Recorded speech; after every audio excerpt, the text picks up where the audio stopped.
With over 1.5 million Muslims, Islam is now the second largest religion in Britain. Yet a recent survey by YouGov, Britain's largest polling organization, found that 58% of people surveyed associate Islam with extremism. Fully half link it to terrorism, and almost 70% feel Islam encourages the oppression of women. Ramona Ali from the Exploring Islam Foundation says her organization, which commissioned the poll, felt it needed to respond. We want to speak out as young British Muslim professionals who are confident about our faith, and we're proud of our country and proud of our religion. So we wanted to highlight our concerns by promoting a positive image of Islam, which is rarely seen in the mainstream.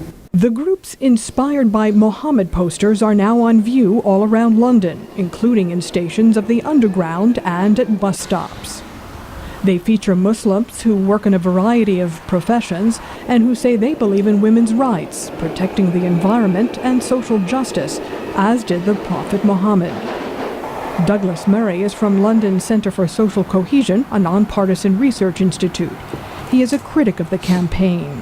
Muhammad was in favour of women's rights in a kind of way in 7th century Arabia. He even did some things that were relatively progressive for 7th century women in Arabia, but certainly not for 21st century women in Britain or anywhere else.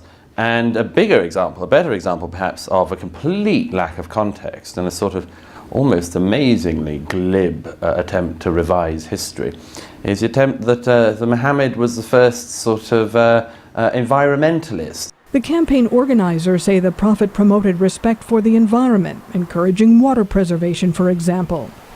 They say Islam's holy book, the Quran, states men and women were created as equal parts of a pair. Prophet Muhammad actually elevated the status of women, gave them the rights of divorce, the rights of inheritance, the rights of property, the right to even retain their name after marriage. And Muslim women throughout history have become scholars, have become jurists, become politicians, and we see that even today.